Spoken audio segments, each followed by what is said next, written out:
Hola a todos y todas, ¿cómo están? Soy Montserrat Martorell, periodista, escritora y académica, y estamos aquí en el Periodista TV, en Esta Boca es Mía. No estoy sola, estoy acompañada por la poeta Elvira Hernández. ¿Cómo estás, Elvira? Muy bien, Montserrat. Muchas gracias por la invitación. Gracias a ti por venir. Nos acordábamos recién, fuera de cámara, estábamos calculando cuánto tiempo había pasado desde la última vez que nos vimos, y entre medio hubo un estallido social, hubo una pandemia, pasaron cosas, recibiste el Premio Nacional de Literatura.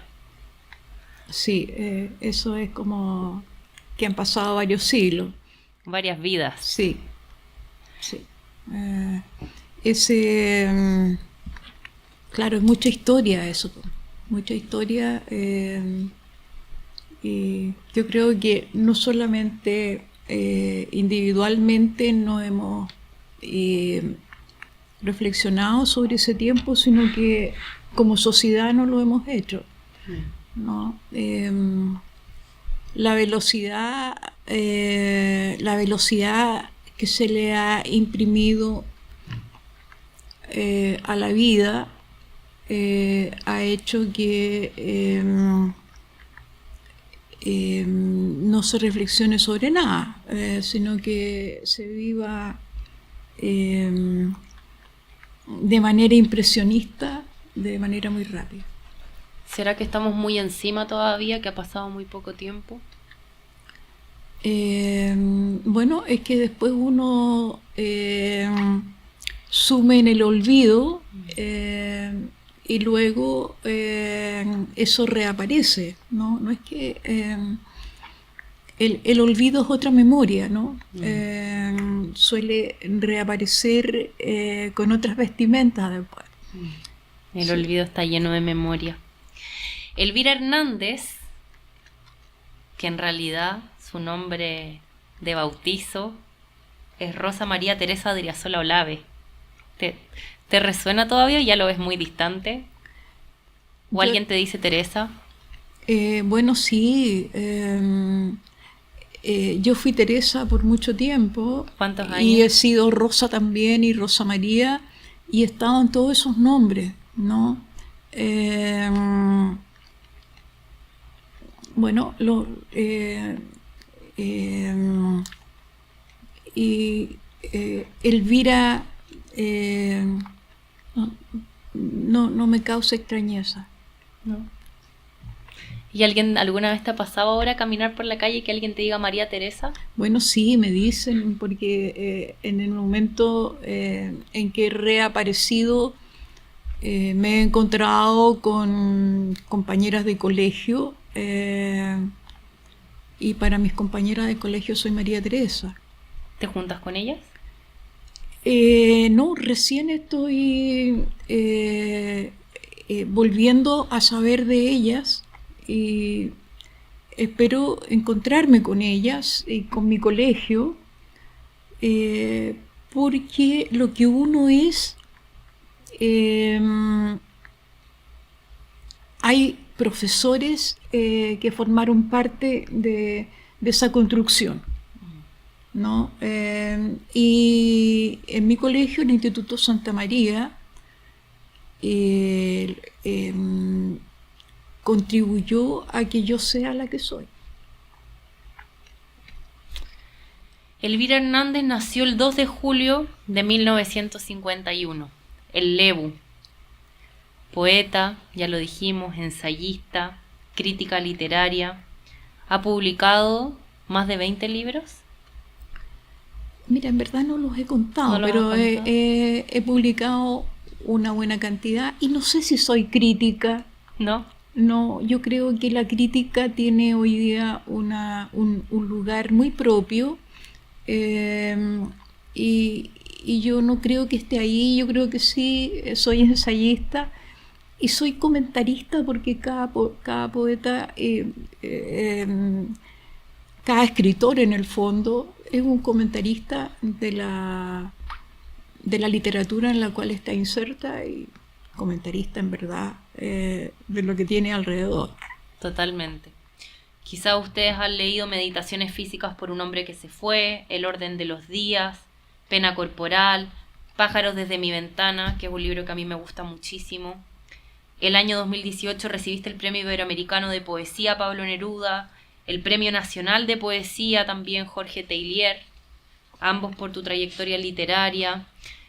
¿Cómo recibes los premios? Porque hace algunos años estuvimos juntas conversando y tú me decías que no era algo que te ocupara la cabeza, pero ahora es muy difícil escaparte del Premio Nacional. Quedaste una marca eterna. Sí. Mira, efectivamente cuando uno escribe no está pensando en los premios. Y los premios son un reconocimiento, y las mujeres hemos tenido exigencias tremebundas para poder tener ese reconocimiento. Entonces, claro, eso lo hace que uno esté muy expuesta, ¿no? Pero creo que agradeciendo, y yo soy muy agradecida, aunque a veces me olvide de manifestarlo, pero soy muy agradecida de lo que este reconocimiento es lectura, ¿no? O sea, no puedo olvidar eso. Tengo mis lectores, y con el premio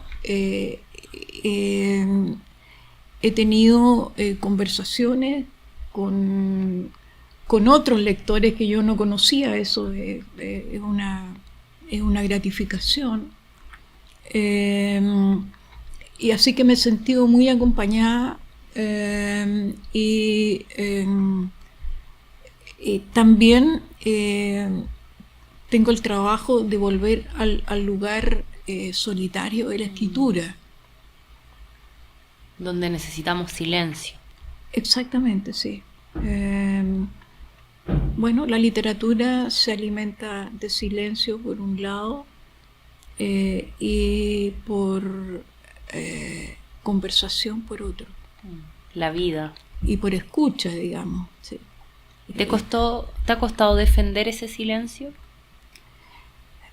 Sí, eso cuesta. Cuesta porque estamos muy interferidos por aparatos comunicativos. Entonces, claro, bueno, yo diría que yo vivo un presente remoto, y no estoy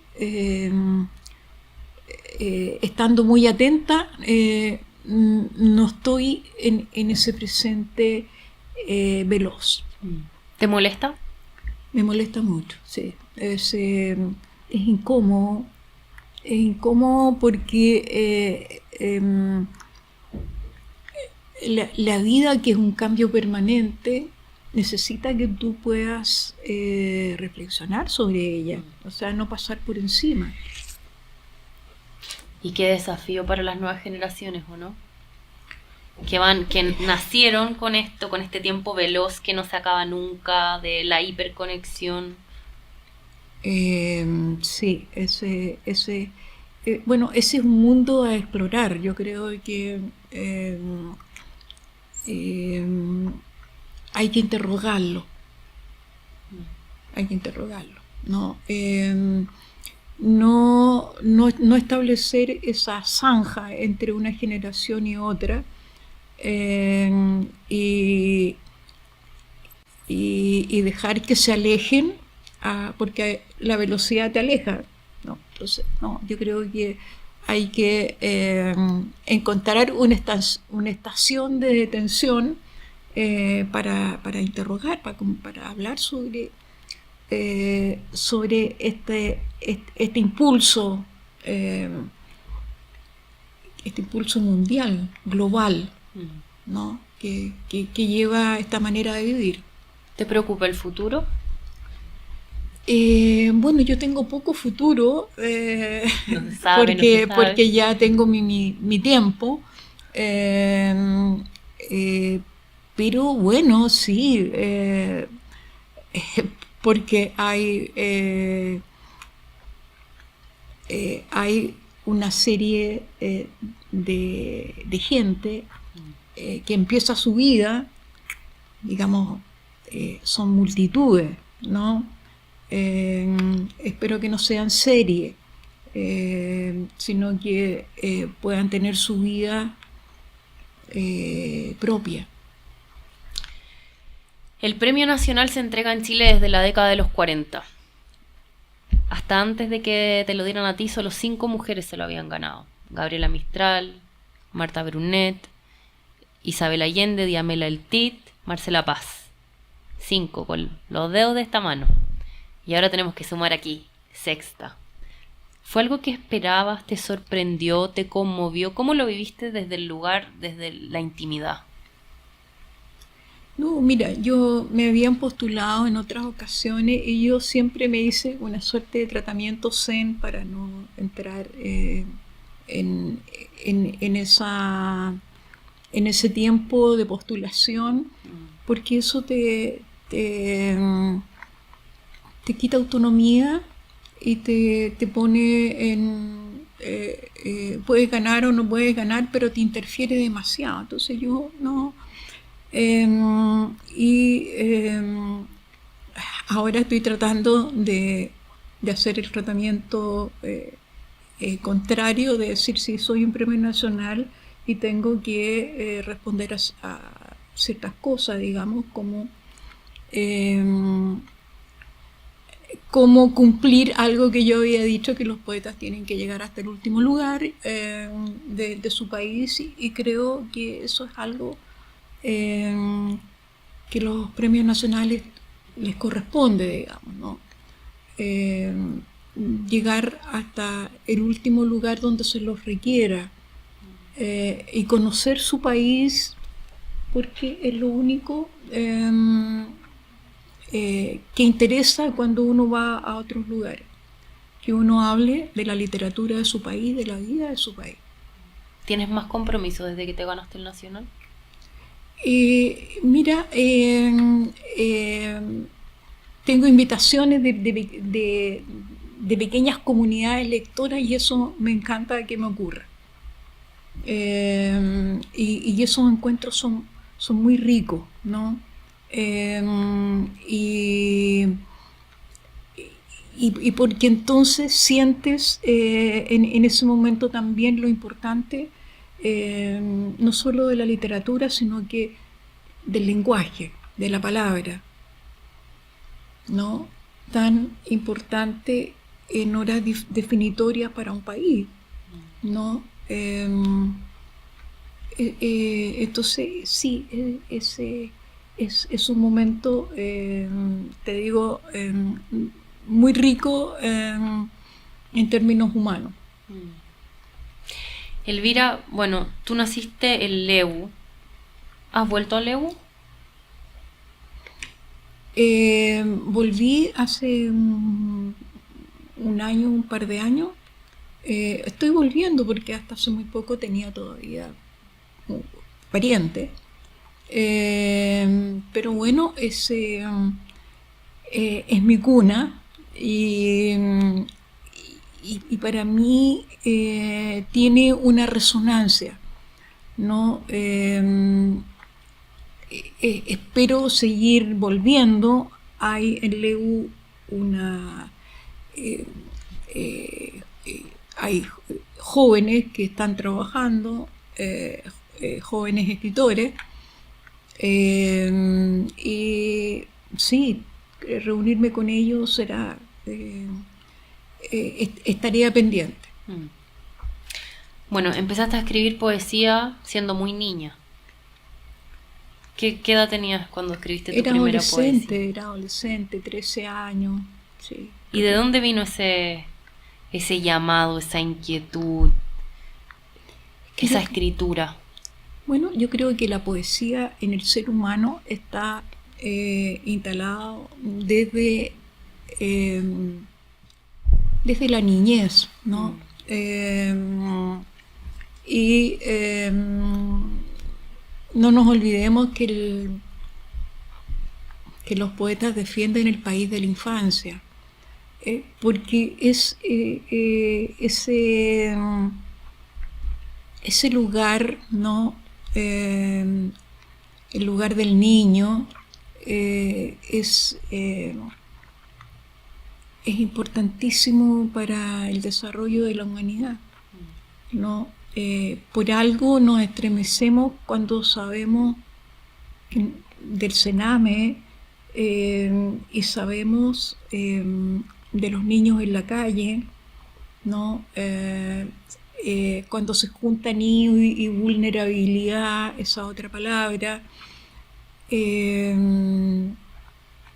algo terrorífico, ¿no? Entonces, la infancia es un momento además no solamente de protección, sino que también es un lugar donde la poesía tiene su lugar, ¿no? Y luego, más adelante, la poesía contribuye, entre todas las cosas que provee, contribuye a la autoconciencia, contribuye a descubrir mundos, ¿no? Contribuye a sopesar las palabras, contribuye por su carácter reparador a sanar tristeza. Entonces es un mundo que está muy arraigado en el ser humano desde los tiempos en que las madres les cantan canciones de cuna. Entonces esa resonancia va quedando, ¿no? Porque la poesía está emocionalmente ligada a las palabras. La patria es la infancia, citando a Rilke. ¿Y cómo fue tu infancia? ¿Estuviste en este colegio de monjas, en el Instituto Santa María? ¿Cursaste la enseñanza básica en Chillán? ¿Cómo fue tu infancia, Elvira? Fue difícil. Fue difícil porque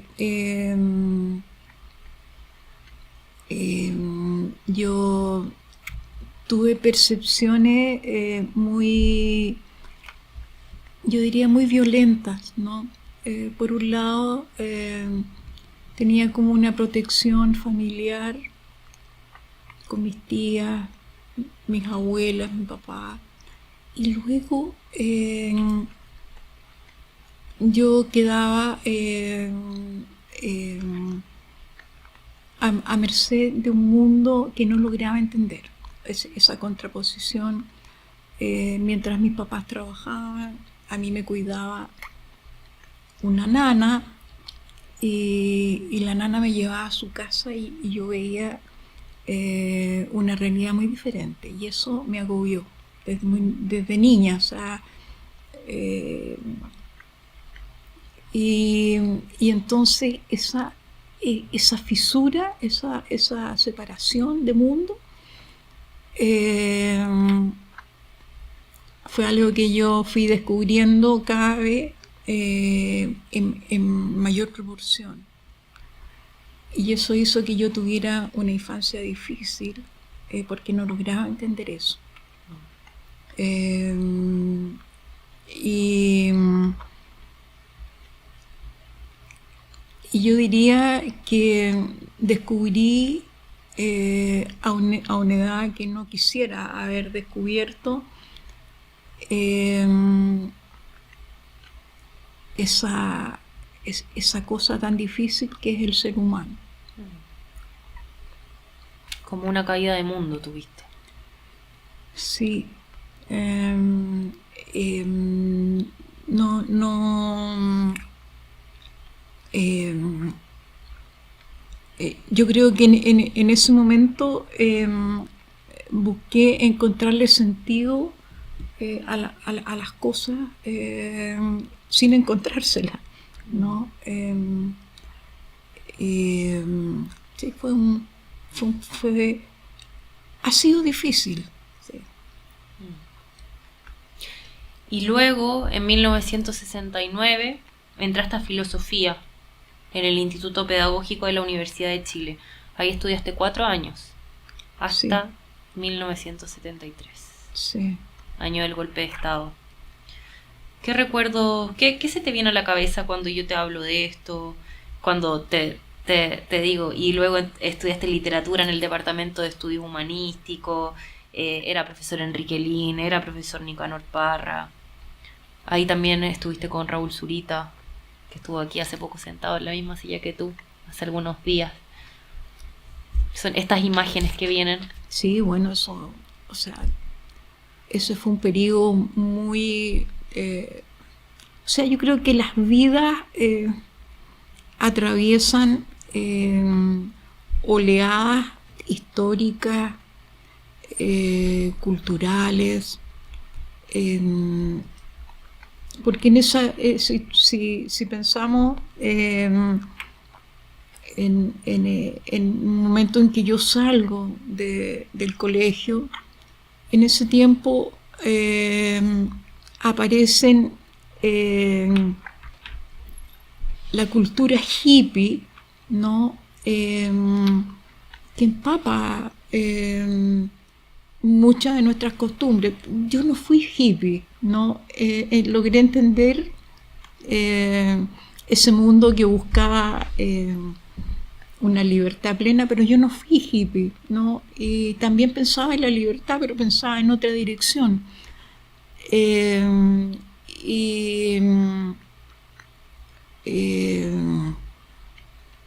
Quizás por eso también me llegaba a filosofía, pensaba en la libertad, en el libre albedrío, en los determinismos.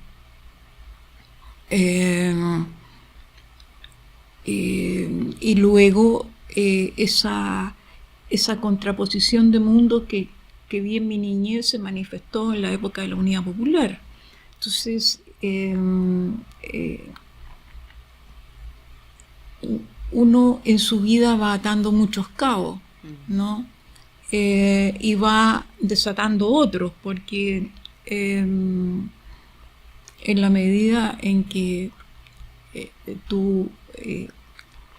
uno avanza, va observando, se ha dado pasos en falso,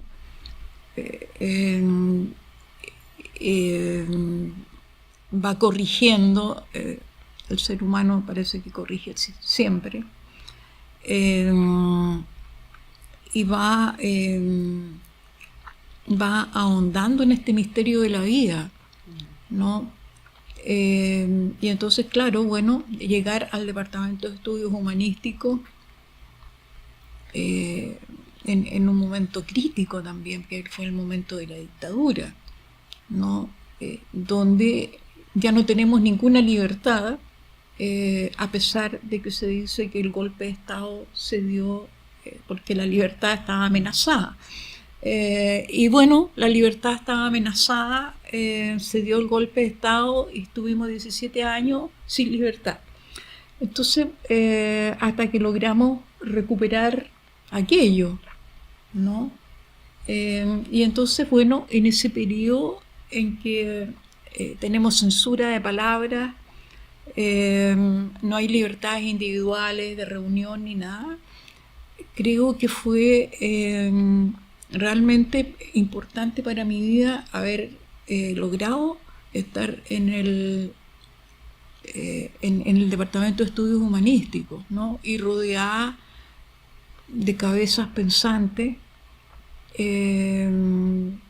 que obviamente también ayudaron a que yo lograra pensar en determinadas direcciones, ¿no?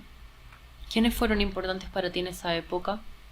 ¿Qué personas se te vienen a la cabeza cuando piensas en esos años? No, mira, ese departamento fue importante. Había ahí, estaba Enrique Lin, por supuesto, ¿no? Nicanor Parra, estaba Patricio Marchán, estaba Jorge Guzmán, ¿no? Estaba Cristian Uneus,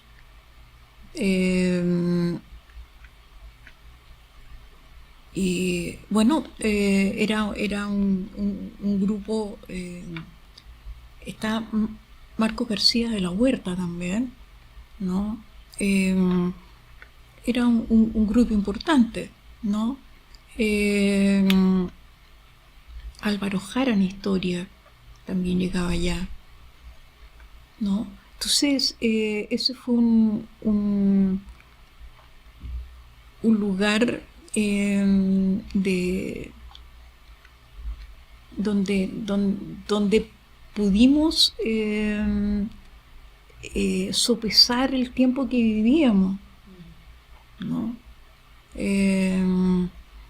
Y para quien ya estaba escribiendo, ese fue un contexto intelectual de gran valor. Y tú tenías 20 y pocos años. Sí, ya tenía cercana a los 30, Ya. ¿no? Esa es otra cosa, digamos. El ser humano es alguien que tiene que estar constantemente estudiando, ¿no? O sea, la vida en su cambio constante te exige que tú no puedes parar de estudiar. ¿Qué estudias hoy? ¿Qué cosas te interesan? Mira,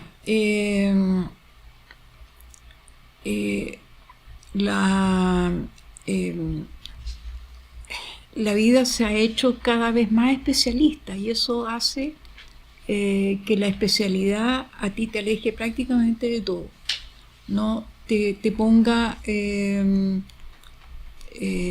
deje al margen de todo aquello que no es tu especialidad, ¿no? Y eso hace que el ser humano acepte eso y se suma en la ignorancia, ¿no? Y pareciera de que podemos vivir en medio de una serie de manifestaciones culturales de las cuales poco sabemos. No, yo la verdad es que estoy interesada por muchas cosas, porque creo que hoy día lo que nos corresponde es atar cabo de todas aquellas especialidades que reivindican una autonomía y que yo creo que es necesario conocerlas para poder provocar una integración, de lo contrario no se puede hacer. En 1979, hablando de esta memoria, fuiste detenida en la calle por agentes de la CNI. ¿Han pasado más de 40 años? Casi 40. Fue el 79 eso. Sí. Claro, más de 40 años. Sí. ¿Cómo vives ese tiempo?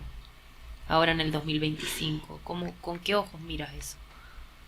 Bueno, mira, bueno, personalmente ese lugar donde yo estuve detenida, el cuartel Borgoño, eso fue demolido. Yo he querido reconstruir eso, pero no lo he podido hacer porque la bandera de Chile salió de ese lugar, ¿no? O sea, la bandera de Chile es el cuartel Borgoño. Y yo creo que ese periodo que vivió nuestro país, 17 años, con cosas monstruosas, es algo que no puede volver a repetirse. Bueno, para eso no podemos sumergir ese periodo en el olvido. Y es un periodo que yo creo que hay que analizarlo y hay que restaurar todas las heridas, ¿no? Reparar todas las heridas que ese periodo dejó. Y ya hay que buscar las medicinas, ¿no? Para evitar que eso se repita. Es muy fácil que el ser humano repita, ¿no? Es algo que lo podemos ver ahora, ¿no? El siglo XX, que es el siglo en que yo nací, la palabra que rigió todo ese siglo fue Auschwitz, ¿no? Y yo creo que el siglo XXI va a ser Gaza, ¿no? Y la repetición es la misma, un holocausto. Entonces, la educación cívica y la educación en derechos humanos es lo que nos tiene que preocupar para evitar que cometamos atrocidades como las que están ocurriendo. Hablas de la bandera de Chile que circuló clandestinamente en copias, ¿cierto? Durante la dictadura, y esos poemas se convirtieron también en íconos de resistencia. ¿Tú te sientes una mujer que ha usado la poesía para sobrevivir? Bueno, sí, la poesía me permitió seguir adelante, ¿no? Y yo creo que eso está a disposición de todo ser humano, ¿no?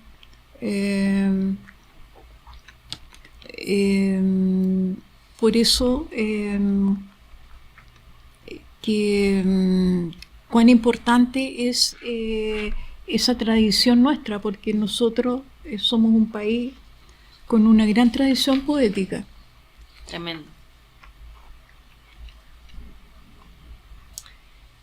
Eres la segunda mujer que recibe el Premio Nacional siendo poeta, después de Gabriela Mistral, que lo recibió en 1951. Estás hermanada con Gabriela Mistral, sí, para siempre. Y yo te quería preguntar que este año celebramos, y tú sabes que ha sido polémico, los 80 años del Premio Nobel de Gabriela Mistral. ¿Qué significa ella para ti? Bueno, mira, yo creo que a Gabriela Mistral se la va a comenzar ahora realmente a conocer en profundidad, ¿no? Ella en su época sobrepasó, ¿no? Lo que era el modernismo en esa época. Toda esa escisión entre forma y contenido, ella sobrepasó yo diría, esa preocupación de la poesía en ese momento. Y porque instaló el peso completo de su preocupación en la palabra como una totalidad, ¿no? Y yo creo que hoy día, en que somos parte de una cultura visual tremendamente arrolladora, la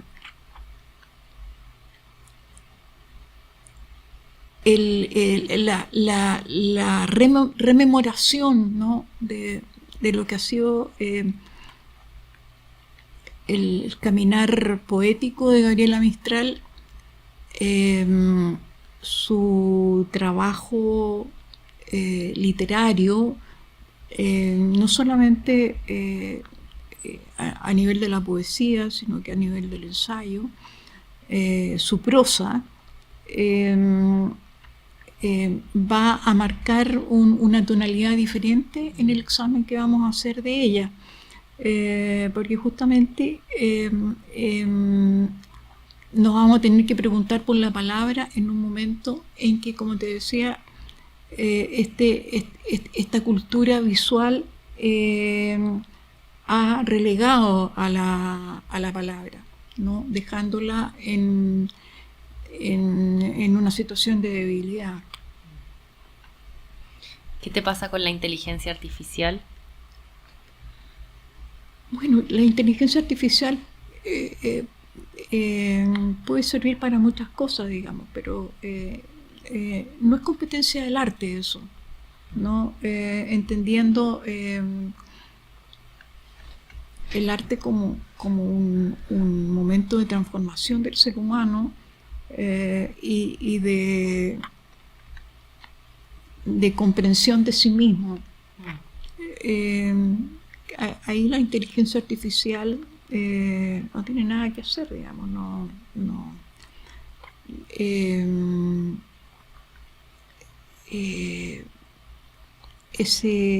esa relación de uno consigo mismo no necesita de esa mediación. Si te pidieran hoy darle el Premio Nacional de Literatura a alguien, ¿a quién se lo darías? Pero yo nunca he estado pensando en eso, menos en entregárselo a otra persona, pero no, mira, eso es algo que hay que hacerlo con calma. Está fuera de todo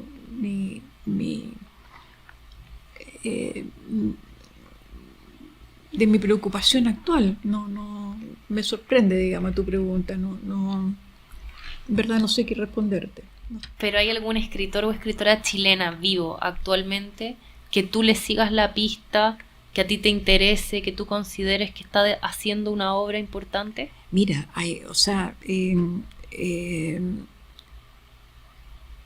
el trabajo del escritor a conciencia, bueno, yo puedo mencionar a muchos escritores, escritoras que trabajan a conciencia. Entonces elegir uno es un trabajo delicado, ¿no? Porque todos están quienes auténticamente se relacionan con la literatura tienen un trabajo meritorio. Entonces aun cuando se dice de que estos premios son lotería, que tienen algo de lotería, pero bueno, un jurado tiene que enfrentar eso con mucha responsabilidad y delicadeza. Así es. La religión, hablemos de religión. ¿Es parte de tu vida? Tú me contaste, yo me acordé, que te habías propuesto despejar ciertas incógnitas religiosas. Bueno, por eso entré a estudiar filosofía. Y por eso entraste a estudiar filosofía. No por un motivo filosófico, aunque haya derivado a eso, pero sí,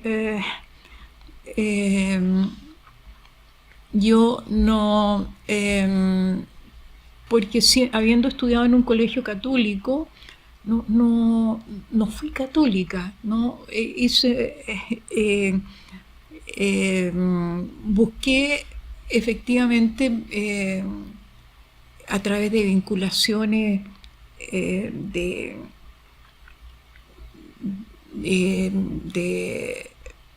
trabajos con jóvenes de las juventudes católicas, ¿no? No logré sentir que era católica ni cristiana, aun cuando que creo que la ética de las catacumbas la he tenido. No logré hacerme atea tampoco, que es una religión que yo siento que es la que más invoca a Dios para negarlo. Tampoco puedo decir que soy agnóstica. Yo creo que soy gnóstica. De hecho me dijiste, uno sigue en un encadenamiento eterno de incógnita. Eso te representa. Sí, veo que no he cambiado en ese aspecto. Elvira, mira, tengo pájaros desde mi ventana. Me gustaría que nos leyeras algún poema. Sí, claro. El que tú quieras. No sé si al azar, si te gusta alguno en particular.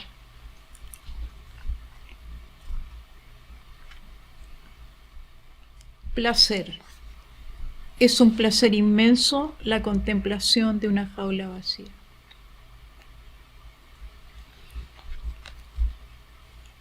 ¿Qué te ¿Quieres pasa? que te lea algo más? Sí. Yo podría quedarme aquí horas escuchándote. Y yo creo que los que nos están viendo también. Es bonita esa edición. Muy bonita.